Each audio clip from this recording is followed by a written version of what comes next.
ಸ್ನೇಹಿತರೆ ನಮಸ್ಕಾರ. ಕಳೆದ ಒಂದು ವಾರದಿಂದ ಭಾರತದ ಸ್ಟಾಕ್ ಮಾರ್ಕೆಟ್ ತುಂಬಾ ಪಾಸಿಟಿವ್ ಅಲ್ಲಿ ಟ್ರೇಡ್ ಆಗ್ತಿದೆ. ನಿಫ್ಟಿ ಲಾಸ್ಟ್ ಒಂದು ವಾರದಿಂದ ಹತ್ರ 1,000 ಪಾಯಿಂಟ್ ಪ್ಲಸ್ ಅಲ್ಲಿ ಟ್ರೇಡ್ ಆಗಿದೆ. ಇವತ್ತು ನಿಫ್ಟಿ ಬಂದ್ಬಿಟ್ಟು ಅಬೌಟ್ 25,000 ಲೆವೆಲ್ ಅಲ್ಲಿ ಟ್ರೇಡ್ ಆಗ್ತಿದೆ. ಸೆನ್ಸೆಕ್ಸ್ ಬಂದ್ಬಿಟ್ಟು ಅರೌಂಡ್ 84,000 ರೇಂಜ್ ಅಲ್ಲಿ ಟ್ರೇಡ್ ಆಗ್ತಿದೆ. ಸ್ನೇಹಿತರೆ, ಮಾರ್ಕೆಟ್ ಇಷ್ಟು ಪಾಸಿಟಿವ್ ಅಲ್ಲಿ ಟ್ರೇಡ್ ಆಗೋದಕ್ಕೆ, ಇಷ್ಟು ಆಪ್ಟಿಮಿಸ್ಟಿಕ್ ಆಗಿ ಟ್ರೇಡ್ ಆಗೋದಕ್ಕೆ ಯಾವೆಲ್ಲ ಫ್ಯಾಕ್ಟರ್ಸ್ಗಳು ಮಾರ್ಕೆಟ್ ಅನ್ನ ಮೇಲ್ಗಡೆ ತಗೊಂಡು ಹೋಗ್ತಾ ಇದಾವೆ ಅನ್ನೋದ್ರ ಬಗ್ಗೆ ಈ ವಿಡಿಯೋದಲ್ಲಿ ಇನ್ ಡೆಪ್ತ್ ಆಗಿ ಡಿಸ್ಕಷನ್ ಮಾಡಕ್ ಹೋಗ್ತಾ ಇದ್ದೀನಿ.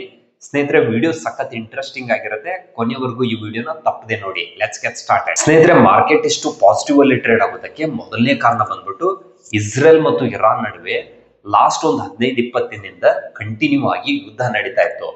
ಆದ್ರೆ ಕಳೆದ ಒಂದು 4-5 ದಿನಗಳಿಂದ ಎರಡೂ ದೇಶಗಳು ಯುದ್ಧ ವಿರಾಮವನ್ನ ಘೋಷಿಸಿಕೊಂಡಿದ್ದಾವೆ.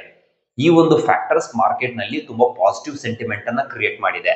ನೀವೀಗ ಪ್ರಶ್ನೆ ಮಾಡಬಹುದು, ಈ ಇರಾನ್ ಮತ್ತು ಇಸ್ರೇಲ್ ನಡುವೆ ಯುದ್ಧ ನಡೆದ್ರೆ ಭಾರತದ ಸ್ಟಾಕ್ ಮಾರ್ಕೆಟ್ ಯಾವ ರೀತಿ ಇಂಪ್ಯಾಕ್ಟ್ ಆಗುತ್ತೆ ಅಂತ ಹೇಳಿ.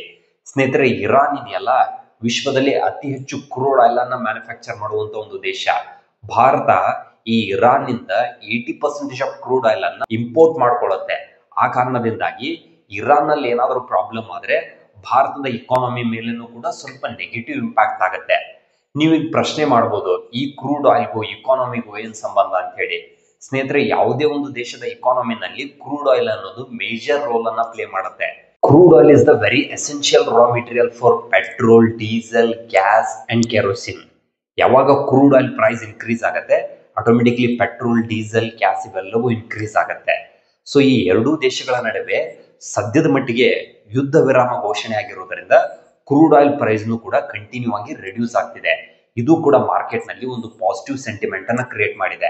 ಸ್ವಲ್ಪ ದಿನದಿಂದ ಇವೆರಡೂ ದೇಶಗಳ ನಡುವೆ ಯುದ್ಧ ನಡೆದಾಗ $85 ಪರ್ ಬ್ಯಾರಲ್ಗೆ ಇನ್ಕ್ರೀಸ್ ಆಗಿತ್ತು.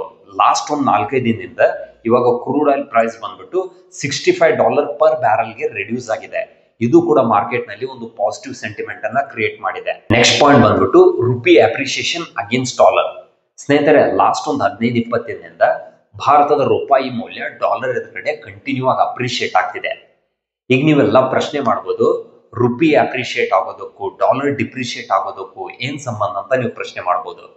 ಸ್ನೇಹಿತರೆ, ಇವತ್ತಿಗೂ ಕೂಡ ಭಾರತದ ಸ್ಟಾಕ್ ಮಾರ್ಕೆಟ್ ನಲ್ಲಿ ಅತಿ ಹೆಚ್ಚು ಹಣವನ್ನ ಯಾರು ಹೂಡಿಕೆ ಮಾಡ್ತಾರೆ ಅಂತಂದ್ರೆ ಫಾರಿನ್ ಪೋರ್ಟ್ಫೋಲಿಯೋ ಇನ್ವೆಸ್ಟರ್ಸ್. ಅವರೆಲ್ಲರೂ ಭಾರತದಲ್ಲಿ ರುಪಿ ಟರ್ಮ್ ಅಲ್ಲಿ ಇನ್ವೆಸ್ಟ್ಮೆಂಟ್ ಮಾಡ್ತಾರೆ. ರುಪಿ ಟರ್ಮ್ ಅಲ್ಲಿ ಇನ್ವೆಸ್ಟ್ಮೆಂಟ್ ಮಾಡಿ ಒಳ್ಳೆ ಲಾಭವನ್ನ ಮಾಡಿ ಅಮೆರಿಕಕ್ಕೆ ತಗೊಂಡು ಹೋಗ್ತಾರೆ. ಅಮೆರಿಕಕ್ಕೆ ತಗೊಂಡು ಹೋದಾಗ ಆಮೇಲೆ ಅದು ಡಾಲರ್ ಕನ್ವರ್ಟ್ ಆಗುತ್ತೆ. ಸೊ ಡಾಲರ್ ಕನ್ವರ್ಟ್ ಆದಾಗ ಭಾರತದ ರೂಪಾಯಿಗೆ ಡಾಲರ್ ಎದುರುಗಡೆ ಯಾವುದೇ ರೀತಿ ವ್ಯಾಲ್ಯೂನೇ ಇಲ್ಲ, ಸೊ ಯಾವುದೇ ರೀತಿ ಬೆಲೆ ಇಲ್ಲ ಅಂತಂದ್ರೆ ಅವ್ರು ಎಷ್ಟೇ ಲಾಭವನ್ನ ಮಾಡಿದ್ರು ಕೂಡ ಅದಕ್ಕೆ ಯಾವುದೇ ರೀತಿ ಅರ್ಥ ಇರೋದಿಲ್ಲ. ಸೊ ಲಾಸ್ಟ್ ಒಂದು 15-20 ದಿನದಿಂದ ಡಾಲರ್ ಎದುರುಗಡೆ ರುಪಿ ಅಪ್ರಿಶಿಯೇಟ್ ಆಗ್ತಿರೋದು ಫಾರಿನ್ ಪೋರ್ಟ್ಫೋಲಿಯೋ ಇನ್ವೆಸ್ಟರ್ಸ್ ಭಾರತದಲ್ಲಿ ಹೂಡಿಕೆ ಮಾಡೋದಕ್ಕೆ ಒಂಥರ ರೆಡ್ ಕಾರ್ಪೆಟ್ ಹಾಕಿ ಇನ್ವೈಟ್ ಮಾಡಿದ ರೀತಿ ಇದೆ. ಇದು ಕೂಡ ಮಾರ್ಕೆಟ್ ನಲ್ಲಿ ಒಂದು ಪಾಸಿಟಿವ್ ಸೆಂಟಿಮೆಂಟ್ ಅನ್ನ ಕ್ರಿಯೇಟ್ ಮಾಡಿದೆ. ಈ ಎಲ್ಲಾ ಫ್ಯಾಕ್ಟರ್ಸ್ ಗಳಿಂದಾಗಿ ಮಾರ್ಕೆಟ್ ತುಂಬಾ ಪಾಸಿಟಿವ್ ಅಲ್ಲಿ ಟ್ರೇಡ್ ಆಗ್ತಿದೆ. ಸ್ನೇಹಿತರೆ, ಇನ್ನು ನಿಫ್ಟಿಯ ಟೆಕ್ನಿಕಲ್ ಲೆವೆಲ್ಸ್ ಗಳ ಬಗ್ಗೆ ಡಿಸ್ಕಷನ್ ಮಾಡೋದಾದ್ರೆ, ಸ್ವಲ್ಪ ದಿನದಿಂದ 24,500 ಲೆವೆಲ್ ಇದೊಂದು ಸ್ಟ್ರಾಂಗ್ ಸಪೋರ್ಟ್ ಆಗಿ ಆಕ್ಟ್ ಆಗ್ತಿತ್ತು. ಮಾರ್ಕೆಟ್ ಇಲ್ಲಿ ಸಪೋರ್ಟ್ ತಗೊಂಡ್ಬಿಟ್ಟು ಕಂಟಿನ್ಯೂ ಆಗಿ ಮೇಲೆ ಹೋಗ್ತಾ ಇದೆ. 25,500 ಲೆವೆಲ್ ಸ್ವಲ್ಪ ದಿನದಿಂದ ಇದೊಂದು ರೆಸಿಸ್ಟೆನ್ಸ್ ಝೋನ್ ಆಗಿ ಆಕ್ಟ್ ಆಗ್ತಿತ್ತು. ಮಾರ್ಕೆಟ್ ಇನ್ನೇ ಈ ಲೆವೆಲ್ ನ ಬ್ರೇಕ್ ಮಾಡಿ ಕಂಟಿನ್ಯೂ ಆಗಿ ಮೇಲೆ ಹೋಗ್ತಾ ಇದೆ. ಸದ್ಯಕ್ಕೆ ಮಾರ್ಕೆಟ್ ಬಂದ್ಬಿಟ್ಟು 25,750 ರೇಂಜ್ ಅಲ್ಲಿ ಟ್ರೇಡ್ ಆಗ್ತಿದೆ.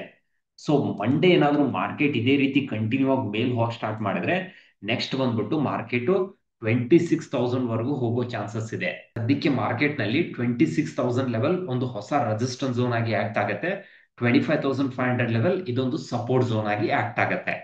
ಸ್ನೇಹಿತರೆ, ಈ ಒಂದು ವಿಡಿಯೋದಲ್ಲಿ ಮಾರ್ಕೆಟ್ ಯಾಕೆ ಮೇಲ್ ಹೋಗ್ತಾ ಇದೆ, ಯಾವೆಲ್ಲ ಫ್ಯಾಕ್ಟರ್ಸ್ ಗಳು ಮಾರ್ಕೆಟ್ ಅನ್ನ ಮೇಲ್ ತಗೊಂಡು ಹೋಗ್ತಾ ಇದಾವೆ, ಪ್ಲಸ್ ನಿಫ್ಟಿಯ ಟೆಕ್ನಿಕಲ್ ಲೆವೆಲ್ಸ್ ಬಗ್ಗೆ ಡಿಸ್ಕಷನ್ ಮಾಡಿದ್ವಿ. Friends, I hope you find this video useful. If you like this video, please to subscribe, please to share it with your community.